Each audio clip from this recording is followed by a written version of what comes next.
저희가 교독한 본문을 중심으로 의인은 믿음으로 말미암아 산다는 제목으로 말씀 나누겠습니다. 제가 4번 더 하박국서 할 텐데요.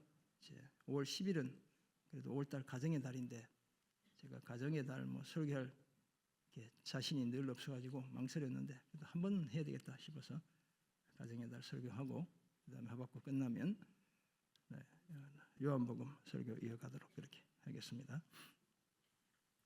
단테라는 사람 들어보셨죠? 알리기에르 단테인데요. 13세기, 14세기를 살았던 그런 사람이 되겠습니다. 유명한 신곡이라는 작품을 쓴 분입니다. The Divine Comedy라는 영어의 제목이고 라틴어로 보면 La Divina Commedia 이렇게 되어 있습니다. 저 책은 지옥 한 권, 그다음에 연옥 한 권, 천국 한 권 이렇게 되어 있고 각 권이 33개의 곡으로 되어 있습니다. 그런데 이제 지옥은 서론에 해당하는 제1곡이 하나 더 들어있기 때문에 34곡이에요. 그러니까 34, 33, 33 합치면 몇 곡이에요? 금방 계산이 안 되죠. 100곡입니다. 100곡으로 구성된 그런 다 시로 구성되어져 있어요. 이 제1곡 그러니까 전체의 서론이다 이렇게 보면 되겠습니다. 1곡에 따르면 미친 듯 재산을 모은 자는 재산을 잃을 때가 오면 오로지 재산만 생각하며 울부짖고 괴로워한다 라고 말합니다. 그러니까 탐욕에 대한 이야기를 하고 있는 거예요. 그래서 교회가 전통적으로 이 탐욕 또한 이제 그레이드라고 하거든요. GRED인데 교만, 게으름 등과 더불어 7대 중요한 악 중에 하나로 이야기하는 거예요. 그래서 욕심을 과도하게 부리는 것, 그리고 심지어 글러터니, 음식에 대해 욕심이 과도한 것도 큰 죄로 이렇게 생각하고 있어요. 저들은 본성이 사악하고 황폐하여 탐욕을 다 채워본 적이 없으며 먹으면 먹을수록 더 허기를 느낄 뿐입니다. 탐욕을 부리는 자들이 그런 것이죠. 불행하게도 그런 사람은 자신이 태양마저 침묵하는 짙은 어둠으로 뒤덮인 지옥에 들어가는 것이 얼마나 엄중한 심판인지를 제대로 알지도 못합니다. 한편 이 지옥편 제3곡에 보면 지옥의 문에 어떤 글귀가 쓰여져 있는지를 길게 서론에서 첫 부분에서 이야기하고 있어요. 그 중에 한 글귀가 바로 이겁니다. 여기 들어오는 너희는 모든 희망을 버려라. Abandon all hope, you who enter here. 이렇게 적혀 있는 거예요. 오로지 자신의 탐욕을 채우며 살았던 사람이 처해질 최후의 운명이 희망 없음이라는 사실을 웅변적으로 말해주고 있습니다. 이처럼 다시 회개나 회복의 가능성이 전혀 없는 지옥이 끝까지 탐욕을 부리는 교만한 자들의 영원한 거처입니다. 이 탐욕이 얼마나 심각한 죄악이면 탐심은 우상숭배라고 성경이 이야기하고 있죠. 그래서 책 전체의 첫 부분에 이 사실을 이야기하고 있고 그런 사람들이 지옥에 들어갈 수밖에 없다는 사실을 말해주고 있어요. 세상은 갈수록 유전무죄, 무전유죄의 왜곡된 사회 정의를 심화시키고 정말 우리 중에 법률하는 분들은 이러면 안 돼요. 돈 많이 받았다고 해서 죄 있는 사람을 죄 없게 만들면 안 되는 거예요. 죄 없는 사람을 죄 있도록 판결해서도 안 되는 거예요. 사회는 정말 엉망진창이 되었어요. 제가 보기에. 빈익빈 부익부의 편중된 경제 구조를 강화하며 그것을 고착화하려 합니다. 따라서 사회 경제적 약자들이 설 땅은 점점 줄어들고 있죠. 사법적 불의와 경제적 불평등이 당연시되고 동물 세계에서나 어울릴 법한 적자 생존, 약육강식의 원리가 우리 인간 사회 속에서 보편화되고 있습니다. 이것은 한 사회를 넘어 국제적인 관계에서도 마찬가지입니다. 힘 있는 나라들의 군사 경제적인 침략이 버젓이 자행되고 약소국들의 피해는 상상을 초월합니다. 지금 우리가 한 사람을 한 사람보다 더 떠올릴 수도 있겠네요. 전쟁을 하는 사람, 경제를 가지고 흔드는 사람 다 생각해 볼 수 있어요. 이런 시대를 살며 우리 또한 선지자 하박국처럼 하나님은 도대체 무엇을 하고 계신지, 우리는 도대체 어떻게 살아야 하는지를 묻지 않을 수 없습니다. 오늘 본문 하박국 2장 2절에서 11절은 이런 질문에 대한 하나님의 대답인데요. 대답 중에 오늘은 이제 20절까지가 다 그 하나님의 대답인데 11절까지 앞부분만 살펴보려고 합니다. 하나님은 자신의 묵시가 반드시 응하고, 그러니까 자신의 뜻이 또는 말씀이 반드시 성취되고, 의인은 믿음으로 살며 탐욕을 부리는 악인은 화를 피할 수 없다고 분명히 말씀하셨습니다. 마침내 여호와의 영광을 인정하는 것이 온 세상에 가득하게 되고 성전에 계신 여호와 앞에서 모두가 잠잠해야 한다는 사실도 결론적으로 말씀해 주고 있습니다. 이런 이해를 바탕으로 우리는 오늘 본문을 통해 다음 같은 세 가지 내용을 함께 생각해보고 은혜 나누려 합니다. 첫째, 묵시는 반드시 성취됩니다. 또 다른 말로는 하나님의 말씀, 약속의 말씀은 반드시 이루어진다는 사실을 오늘 본문이 말씀하고 있어요. 두 번째, 의인은 믿음으로 산다는 사실을 오늘 본문이 2장 4절이 특별히 말씀하고 있습니다. 그리고 끝으로 과도한 욕심은 화를 피할 수 없다. 이 화를 부른다는 사실을 오늘 본문 나머지 부분들이 전체적으로 이야기하고 있습니다. 앞에서 잠깐 말씀드렸지만 오늘 본문은 선지자 하박국의 두 번째 질문에 대한 여호와 하나님의 두 번째 대답입니다. 두 번째 질문이 1장 12절부터 2장 1절까지 이어졌다, 이렇게 볼 수 있고 2장 2절부터 20절까지 하나님의 대답이 소개되고 있죠. 선지자는 악과 패역을 참아보지 못하시는 하나님께 어찌하여 거짓된 자들을 방관하시며 악인이 자기보다 의로운 자를 삼키는데도 잠잠하시냐고 물었습니다. 감사하게도 하나님은 선지자의 거듭된 불평과 불만에도 불구하고 친절하게 대답을 해 주셨죠. 그 대답을 통해 묵시가 반드시 성취되고 부당하게 욕심을 부리는 악인은 끝내 화를 당하게 될 것을 말씀해 주셨습니다.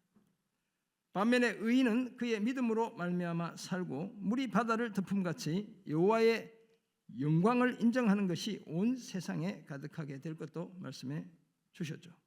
그래서 결론적으로 오직 여호와는 그 성전에 계시니 온 땅은 그 앞에서 잠잠하라고 요청하셨습니다. 이처럼 여호와 하나님은 자신의 대답을 통해 자신이 의인은 구원하시고 악인은 멸하시는 역사의 주인이라는 사실을 말씀하고 계신 거예요. 그래서 그 앞에서 잠잠하라고 말씀하고 있는 겁니다. 이런 이해를 바탕으로 우리가 오늘 본문을 통해 깨닫게 되는 첫 번째 사실로 묵시는 반드시 성취됩니다.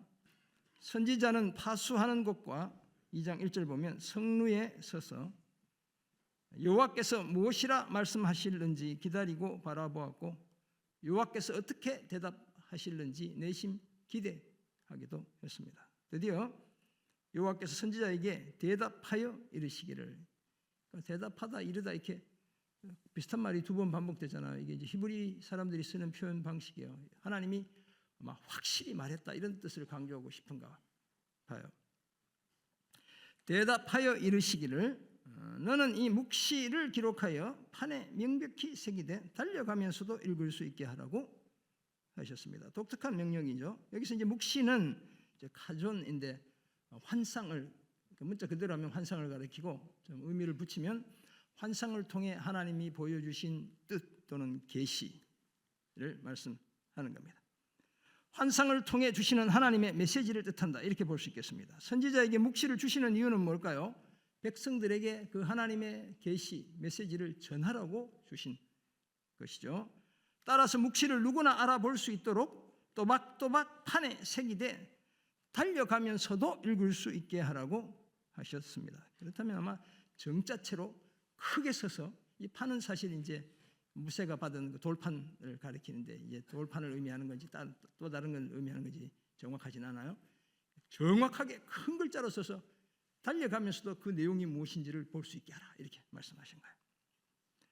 이 묵시는 성취될 정한 때가 있고 그 종말 곧 끝은 속히 이르고 결코 거짓되지 않습니다. 그렇다면 이 묵시의 말씀이 빈말이 아니고 시건이 아니고 반드시 이루어지는 하나님의 메시지라는 뜻이죠. 비록 더딜지라도 기다려야 하는 것은 묵시가 지체되지 않고 정한 때에 반드시 응하기 때문입니다. 선하시고 전능하신 하나님의 뜻과 성품은 한결같죠. 이제 하나님의 성품에 대한 이야기인데요. 하나님은 어제나 오늘이나 영원토록 동일하신 분이다 이렇게 이야기하죠. 이것을 하나님의 단순성 이렇게 이야기하는데 Divine Simplicity라는 단어로 표현해요. 그래서 사무엘상 15장 29절 보면 이스라엘의 지존자는 거짓이나 변개함이 없으시고 더구나 여호와는 사람이 아니시기 때문에 결코 변개하지 않는다. 하나님이 한번 뜻을 작정하시면 반드시 이루시는 그런 분이다라는 사실을 말씀하고 있습니다. 다만 하나님의 묵시 곧 말씀이 성취되는 정해진 때가 따로 있을 따름인 것이죠. 사람들은 자신의 시간표에 따라 우리 하나님이 행동해 주시기를 바라지만 하나님은 철저히 자신의 시간표에 따라 역사하는 분입니다. 따라서 때로는 그 기다리는 과정이 더디고 고통스러울 수 있죠. 하나님의 존재와 성품과 능력에 대해 의심을 품게 되기도 합니다.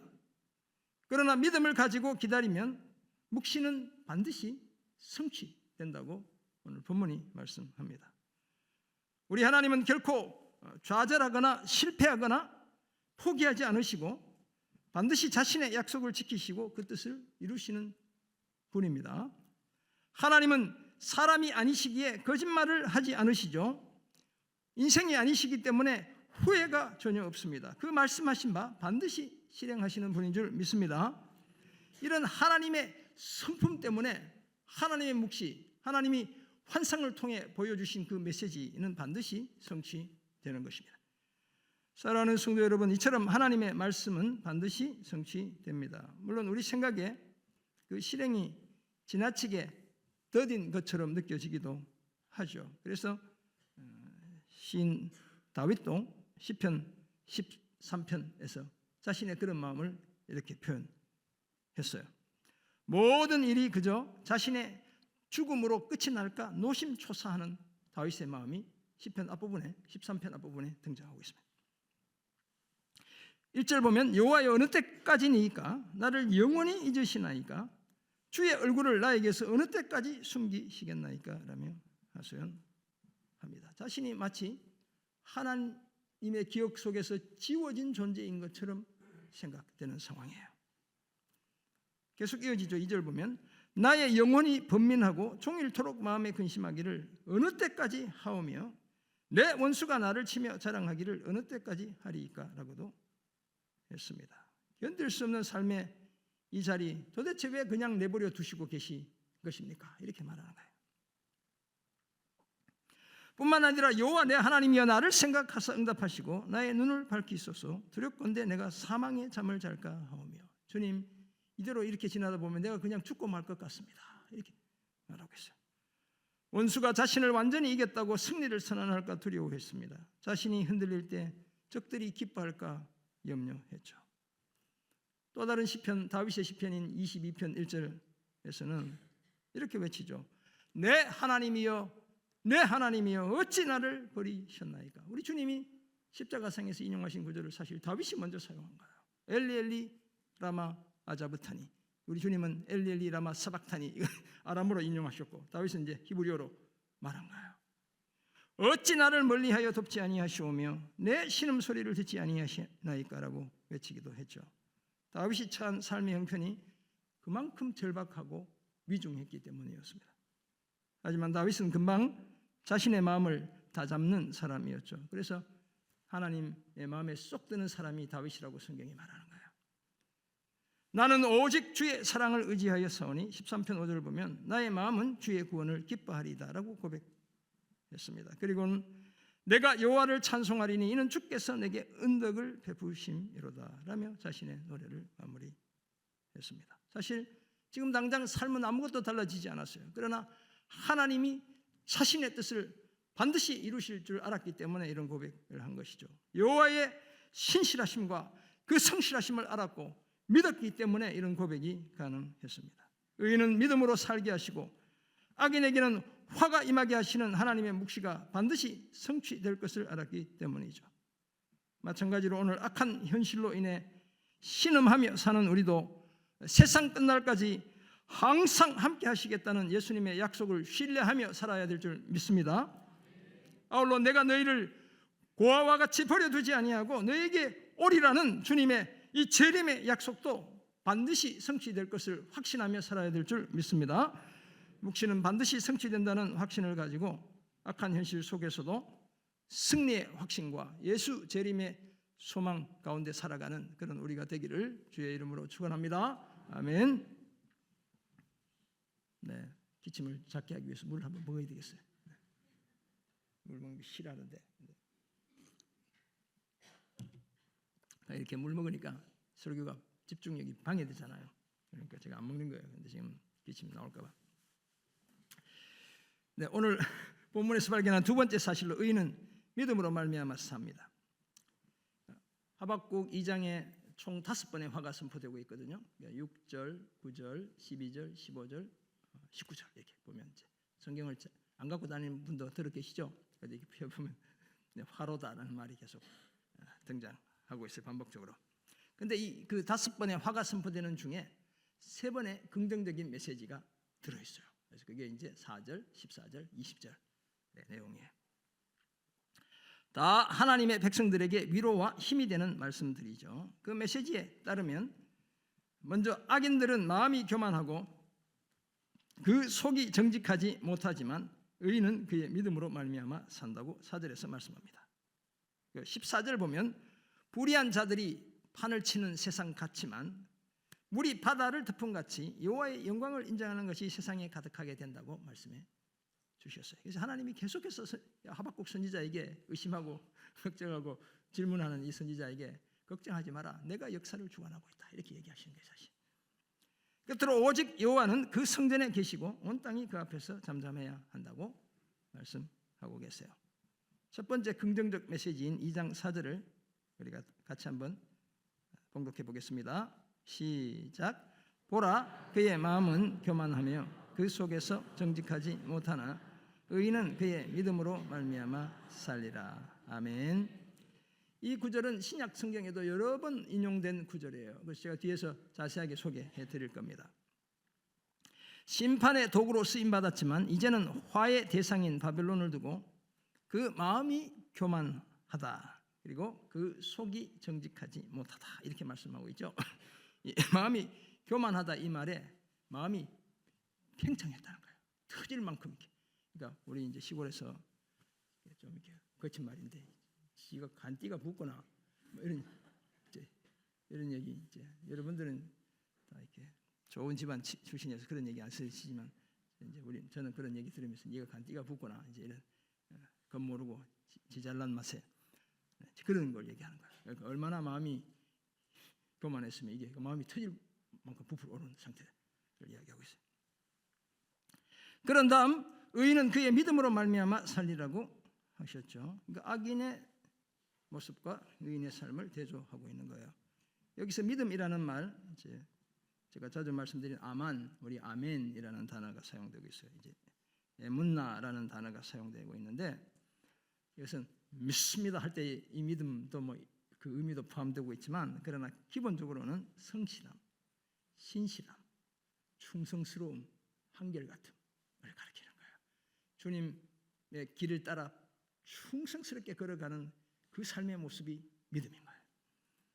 이런 믿음은 의로운 사람의 대표적인 특징이죠. 의인이 믿음으로 사는 이유는 그 믿음이 그 사람을 의롭게 하기 때문이고 그 의로움이 그를 하나님 앞에서 영원히 설 수 있게 해 주기 때문인 거예요. 그래서 우리가 이제 예수의 의를 더럽게 되기까지 하는 겁니다. 선지자는 믿음을 가졌기에 여호와의 응답이 더딜지라도 기다릴 수 있습니다. 땅에 악한 자들이 가득하고 나라가 여호와의 진노 아래 놓여 있는 중에도 하나님을 신뢰하는 마음을 결코 포기하지 않습니다. 조상 아브라함이 하나님을 믿을 때 그를 의롭다고 칭해 주신 그 하나님을 기억하고 선지자는 하나님께 충성하는 그 일을 애문나 하나님께 신실한 그 일을 멈추지 않는 거예요. 오직 믿음으로 의롭게 되고 믿음으로 말미암아 삶을 주신다는 분명한 확신을 가지고 절체절명의 순간에도 구원의 소망을 더욱 분명히 했습니다. 사랑하는 성도 여러분, 바울은 로마서 1장 17절에서 복음에는 하나님의 의가 나타나서 믿음으로 믿음에 이르게 한다고 말하며 오직 의인은 믿음으로 말미암아 살리라 한 것 같다고 말했습니다. 예수를 믿는 복음의 의, 오늘 하박국 선지자가 말하는 그 믿음을 연결시키고 있다는 사실을 우리가 알 수 있죠. 갈라디아서에서는 아브라함이 하나님을 믿으니 그것을 그에게 의로 정하셨다고 말했습니다. 그런 다음 또 하나님 앞에서 아무도 율법으로 말미암아 의롭게 되지 못할 것이 분명하니 이는 의인은 믿음으로 말미암아 살리라 하셨기 때문이라고 3장 11절에서 말해주고 있습니다. 히브리서 저자 또한 그리스도의 재림을 기다리는 성도들에게 나의 의인은 믿음으로 말미암아 살리라, 또한 뒤로 물러가면 내 마음이 그를 기뻐하지 아니하리라 하셨느니라 라고 말하고 있습니다. 그리고 우리는 뒤로 물러가 멸망할 자가 아니요, 옛날 성경 침륜에 빠질 자가 아니요, 오직 영혼을 구원함에 이르는 믿음을 가진 자라고 말씀하고 있죠. 환난 중에도 성도들은 소망의 인내 속에서 믿음의 역사를 거듭하며 살아가야 할 것을 힘주어 강조했습니다. 지금 우리는 초스피드 시대를 살고 있습니다. 세상이 하도 급변해서 이제 10년이면 강산도 변한다는 말은 옛말이 되고 말았습니다. 그러니까 어제 다루고 오늘 다른 게 지금 우리가 살고 있는 이 시대이죠. AI의 등장은 인류가 이전에 경험하지 못했던 새로운 세계를 맞이하게 했습니다. 그래서 세상은 최신의 정보와 최고의 기술을 가져야 살아남는다고 말합니다. 하지만 성경은 여전히 의인은 뭘로 산다고요? 네, 그의 믿음으로 산다고 말씀하고 있습니다. 믿음이 없이는 하나님을 기쁘시게 하지 못하고 하나님께 나아가는 자는 반드시 그가 계신 것과 또한 그가 자기를 찾는 자들에게 상 주시는 이심을 믿어야 될 줄 믿습니다. 그러므로 삶의 역경 속에서도 믿음으로 의롭게 되고 오직 믿음으로 하나님을 기쁘시게 하며 살아가는 그런 우리가 되기를 주의 이름으로 축원합니다. 아멘. 오늘 본문에서 발견하는 마지막 사실입니다. 과도한 욕심은 화를 부릅니다. 우리가 욕심이 없을 수는 없지요. 부당하고 과도한 욕심이 화를 부른다는 거예요. 공부를 잘하고 싶은, 정직하게 살고 싶은, 진실하고 싶은 그런 욕심이 다 있어요. 우리가 그 삶이 사라지는 거잖아요. 과도하고 부당한 욕심이 문제인 거예요. 심은 대로 거두고 행한 대로 돌려받는 것이 하나님이 정하신 법칙입니다. 인과응보의 법칙은 하나님이 세상 속에 심어두신 일반적인 도덕법인 거예요. 그래서 예수 믿으면 구원받고 천국 가니까 그건 하나님의 특별한 섭리에 의해서 주어지는 선물이고요. 나머지 삶은 우리는 세상 사람보다 더 도덕적으로 윤리적으로 살아야 되는 거예요. 그것이 하나님이 우리를 향해 기대하시는 주님의 뜻이에요. 오늘 본문에 따르면 하나님의 백성들을 심판하는 도구로 사용되는 갈대아인들은 탐욕을 부리며 부당하게 착취하는 자들입니다. 무절제하게 욕심을 부려 화를 자초하고 파멸을 재촉하죠. 사실 탐욕으로 인한 이 파멸은 하나님의 백성들, 갈대아인들, 바벨론이나 예배가 없습니다. 다 똑같이 적용되는 하나님의 법칙인 거예요. 오늘 본문 5절에 따르면 그 곧 대적은 술을 즐기며 거짓되고 교만하여 가만히 있지 않고 소울처럼 자기의 욕심을 넓히며, 욕심이 얼마나 많은지 설명하고 있죠. 그는 사망 같아서 족한 줄을 모르고 자기에게로 여러 나라를 모으며 여러 백성을 모읍니다. 모으고 또 모은다. 이게 아사프라는 단어가 사용되고 있는데 계속해서 모은다는 거예요. 이처럼 악한 자들은 거짓되고 교만할 뿐만 아니라 그 욕심이 끝이 없어서 정복지에 그 연약한 백성들을 노예로 삼아 자꾸 자기에게로 끌어온다는 거예요. 전화도 왔어요. 그래서 우리가 다 속담으로 그를 평론하며 조롱하는 시로 그를 풍자하여 이르기를 화 있을진저. 빨리 받아보세요. 네. 자기 소유 아닌 것을 모으는 자여 언제까지 이르겠느냐. 볼모 잡은 것으로 무겁게 짐진 자여 라며 첫 번째 화를 선포하게 되죠. 그러니까 우리 성경은 이제 구절 나누는 것 때문에 그렇기도 하고 그렇지만 화라는 말이 문장의 첫 번째 등장하고 있지 않지만 영어만 보더라도 문장의 첫 번째 등장하고 있죠. 그러니까 히브리어 성경은 다 첫 번째 화로다 이렇게 선포하고 있는 거예요. 큰일 났구나 뭐 이런 뜻도 되겠습니다. 착취하고 약탈한 것으로 무한정 호사를 누릴 수 없고 결국 자기 꾀에 빠지고 만다는 겁니다. 계속해서 너를 억누를 자들이 갑자기 일어나지 않겠느냐, 너를 괴롭힐 자들이 깨어나지 않겠느냐, 내가 그들에게 노략을 당하지 않겠느냐라고 말씀합니다. 여기 이제 억누를 자, 이제 히브리어로 보면 물자에 물, 확 깨무는. 네가 옛날에 물었다면 그 사람이 그 민족이 다시 너를 물게 될 것이다. 이런 이야기를 하는 거예요. 입장이 뒤바뀌는 날이 반드시 도래한다고 말씀하셨습니다. 이어서 8절 보면 내가 여러 나라를 노략하였으므로 그 모든 민족의 남은 자가 너를 노략하리니 이는 네가 사람의 피를 흘렸으며 또 땅과 성읍과 그 안에 모든 주민에게 강포를 폭력을 행사했기 때문이다 라고 말씀합니다. 자기 힘만 믿고 뭔가 하고 싶은 짓 다 했다는 거예요.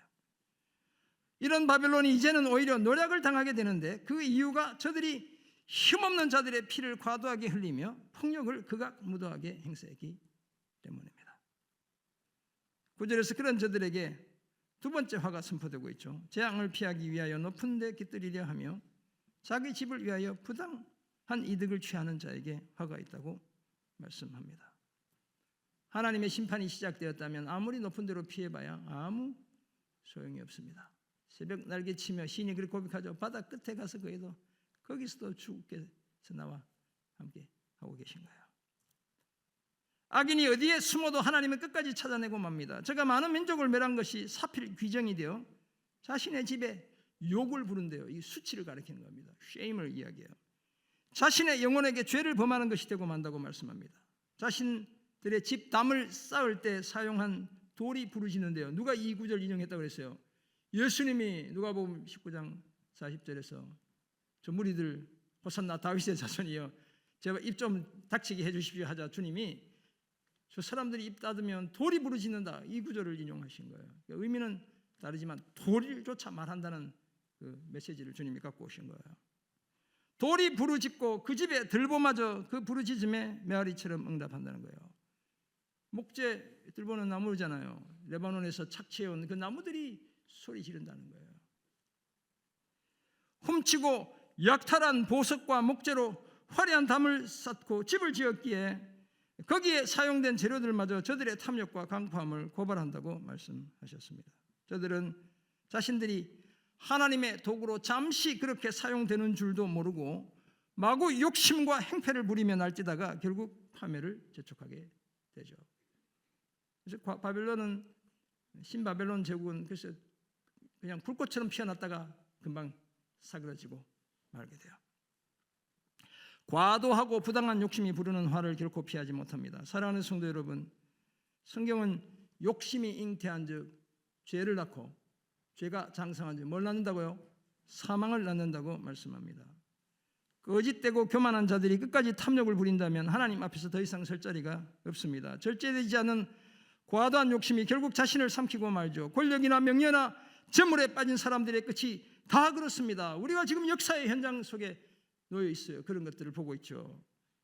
다오 다오라며 늘 달라고만 하는 거머리의 두 딸과 같아서 족한 줄을 알지 못합니다. 그러니 결국 자신의 삶에 큰 화를 불러올 수밖에 없습니다. 그러므로 오늘 내 삶이 형통할 때 무엇을 해도 일이 술술 잘 풀릴 때 더욱 주의해야 합니다. 남들과 차별되는 무엇인가를 내가 가졌다고 생각될 때, 경쟁에서 확실한 비교 우위를 점했다는 생각이 드는 그때 조심해야 하는 겁니다. 남들의 머리 꼭대기에 내가 앉아 있다는 생각이 드는 그때 더 조심해야 되는 거예요. 혹시 내가 지옥처럼 욕심을 넓히고 사망처럼 죽음처럼 족한 줄 모르고 살고 있지 않는지 우리 자신을 점검해야 합니다. 어떻게든 끌어모으기 위해 누군가를 억누르고 있거나 누군가를 괴롭히고 있거나 누군가의 기회를 내가 빼앗고 있지 않는지 우리 자신을 살펴보아야 하는 겁니다. 만약 우리가 그렇게 탐욕을 부리며 살고 있다면 우리 집에 담을 싼 것도 없고 하니까 뭘가 소리 지를까요? 여러분 집에 멋진 냉장고와 TV와 세탁기와 스타일러가 소리 지를지 몰라요. 하박국 선지자의 메시지가 그런 거예요. 거짓과 교만과 탐욕은 반드시 화를 부릅니다. 그러므로 우리는 비천에 차일 줄도 알고 풍부에 차일 줄도 알아. 모든 일 곧 배부름, 배고픔, 풍부와 궁핍에도 차일 줄 아는 일체 비결을 배워야 할 줄 믿습니다. 그래서 바울처럼 우리도 내게 능력 주시는 자 안에서 내가 모든 것을 할 수 있다고 겸손하게 말하는 거예요. 바울이 막 이렇게 내가 뭔지 힘 주시면 다 합니다. 이게 아니잖아요. 주님께서 배부르게 하시면 그 배부름을 겸손하게 내가 누리겠습니다. 배고프게 하시면 그 배고픔도 마다하지 않겠습니다. 이게 모든 걸 다 하는 거예요. 이런 삶을 살 수 있죠. 화를 부르는 부당하고 과도한 욕심을 그치고 진실하고 겸손한 가난한 심령의 삶을 힘쓰는 그런 우리가 되기를 주의 이름으로 축원합니다. 아멘. 그렇다면 묵시는 반드시 성취되고 의인은 믿음으로 말미암아 살고 과도한 욕심은 화를 부른다는 사실을 알게 되었습니다. 어떻게 살아야 할까요? 첫째는 때를 기다려야 합니다. 전도자의 말처럼 범사에 기한이 있고 천하만사에 다 때가 있습니다. 이것이 하나님의 약속의 말씀이 성취되는 일에도 동일하게 적용되는 원리다, 이렇게 이해할 수 있습니다. 그래서 오늘 본문 3절도 하박국 2장 3절, 이 묵시는 정한 때가 있고 그 종말이 속히 이른다라고 말씀합니다. 그렇다면 거짓이 전혀 없는 하나님의 말씀이 성취되는 때를 기다려야 하는 겁니다. 막연히 시간만 채우는 기다림이 아니라 소망 중에 인내해야 합니다. 하나님이 반드시 이루실 것이라는 확실한 소망 가지고 기다려야 하는 거예요. 왜냐하면 하나님의 말씀은 우리가 보기에 더딜지라도 하나님이 정하신 그 시간에 속히 그리고 정확하게 이루어 주시기 때문입니다. 불을 떼서 가마솥에 밥을 할 때 충분히 기다리지 못하고 조급하게 뚜껑을 열면 밥이 제대로 돼요, 안 돼요? 안 되죠. 어릴 때 이렇게 가마솥에 밥을 많이 해야 될 때 보면 가마솥에 밥을 하잖아요. 그럼 이렇게 참 신기해요. 이게 물이 이렇게 눈물처럼 나다가 김이 나고 이러면 열어보고 싶어. 그래서 열어보면 이제 혼나죠. 밥을 망치는 거예요. 조급하면. 그러므로 우리는 자신이 하신 약속을 반드시 이루시는 하나님의 신실하심을 늘 기억해야 될 줄 믿습니다. 주의 말씀이 성취되는 때를 믿음의 역사, 소망의 인내를 힘쓰며 기다리는 그런 우리가 되기를 주의 이름으로 부탁드립니다. 두 번째, 욕심을 비워야 합니다. 성경이 오죽하면 욕심이 잉태해서 죄를 낳고 죄가 장성해서 사망을 낳는다고 말했을까요? 오죽하면 탐욕이 우상숭배, 탐심이 우상숭배라고 말씀했을까요? 그만큼 욕심 곧 탐심이, 탐욕이 부르는 화가 크기 때문이죠. 도시 계획에 따른 이 땅의 신도시는 수용할 수 있는 가구의 수나 거주할 수 있는 인구의 수가 제한되어 있지만 여러분 죄송하지만 지옥의 신도시는 계속해서 무한정 확장이 가능한 거예요. 죽음이 끌어오는 영혼들을 다 수용하고도 충분히 남습니다. 과다한 욕심이 우리를 그런 곳으로 끌어가는 거예요. 그러므로 성도들인 우리는 욕심을 비우는 연습을 늘 해야 될 줄 믿습니다. 오늘 가진 것에 대해 충분히 하나님께 감사하며 살아야 될 줄 믿습니다. 그것도 서로 비교해서 감사할 것이 아니라 내가 가진 것 이대로 감사해야 될 줄 믿습니다. 그렇게 되기만 하면 욕심이 부르는 파멸에서 벗어날 수 있습니다. 요즘 TV는 혼자 사는데도 너무 잘 살아. 너무 비싼 집에 너무 좋은 차 타고 너무 잘 먹고 온통 그런 프로그램이 판을 치고 있어요. 도대체 뭘 하자는 거예요 도대체? 여러분 그런 세상의 기류에 따라갈 필요가 없습니다. 그 좋은 집, 좋은 차, 잘 먹는 것보다 훨씬 더 소중한 가치가 있어요. 그게 복음적 가치인 거예요, 여러분. 욕심을 비우고 가진 것에 감사하며 영적으로 더 건강한 삶을 이어가는 그런 우리가 되기를 주의 이름으로 부탁드립니다. 지나친 욕심은 반드시 우리를 삼킵니다. 그래서 이솝은 우화를 통해 사람들의 욕심을 경계하고 경고한 거예요. 우화에 따르면 개 한 마리가 고기를 입에 물고 강을 건너고 있죠. 강물에 비춰진 자신의 모습을 본 저 개는 자기가 물고 있는 고기보다 더 커 보이는 고기 조각을 몰고 가는 다른 개가 저 밑에 있다는 사실을 알게 돼요. 그래서 다른 개의 고기를 빼앗으려고 어떻게 했을까요? 멍멍 했겠죠. 그랬더니 어떻게 됐을까요? 고기가 땅에 그 물속에 툭 떨어져서 그냥 급한 물살에 쑥 그냥 쓸려가 버리고 말았어요. 강물 속의 고기는 헛것이었죠. 자기의 모습이 비춰진 거잖아요. 자신이 물고 있던 고기는 짖기 위해 입을 벌리는 순간 금세 강물에 빠져 떠내려갔습니다. 이처럼 남의 것을 강제로 빼앗으려는 것은 분수에 맞지 않는 과욕을 부리는 겁니다. 자신의 소유조차 스스로 잃어버리는 자충수를 두는 것이다. 이렇게 말할 수 있습니다. 여러분 바둑 좋아하시는 분 자충수 알죠? 괜히 한 수도 가지고 네 돌이 다 죽어버려. 그런 결과가 빚어지는 거예요. 욕심을 부리는 사람은 미친 듯 재산을 모으기만 했기에 죽음과 함께 재산을 잃을 때가 오면 오로지 재산만 생각하며 울부짖고 괴로워합니다. 이게 단테가 앞에서 보았지만 신곡 전체 제일 1장에 사는 탐욕을 부리는 사람들을 향한 경고인 거예요. 하나님은 이런 자들의 욕심에 대해 반드시 그 책임을 묻죠. 희망이 없는 지옥이 바로 이들이 들어갈 곳입니다. 사랑하는 성도 여러분, 아무리 세상이 혼탁해도 강판 자들이 아무리 위세를 떨쳐도 하나님의 묵시, 하나님의 계시의 메시지는 반드시 성취될 줄 믿습니다. 교만하고 거짓된 자들은 심판에 처해지는 반면 의인은 믿음으로 말미암아 살 줄 믿습니다. 과도한 욕심은 화를 부르고 말기에 우리는 자족하는 삶을 힘써야 될 줄 믿습니다. 그러므로 우리는 하나님의 묵시가 성취되는 때를 인내하며 기다려야 하고 욕심은 철저히 비워야 합니다. 이런 복된 삶을 힘써 자족의 은혜와 천국의 소망 가운데 살아가는 우리 모두가 되기를 주의 이름으로 축원합니다. 아멘. 기도하겠습니다. 사랑의 주님, 오늘 우리에게 주신 귀한 말씀을 기억합니다. 정말 답답하리 많지 오래 기다려야 하는 주님의 약속의 말씀 늘 잊지 않고 기억하며 살아가는 저희들, 반드시 성취되는 그날이 있다는 사실을 믿음으로 고백하는 저희들 되게 도와주시고, 그래서 다른 세상의 그 어떤 방법으로 사는 것이 아니라 믿음으로 산다는 사실을 분명히 깨닫고 고백하며 살아가는 우리 모두 되게 은혜 되게 주옵소서. 예수님의 이름으로 기도드립니다. 아멘.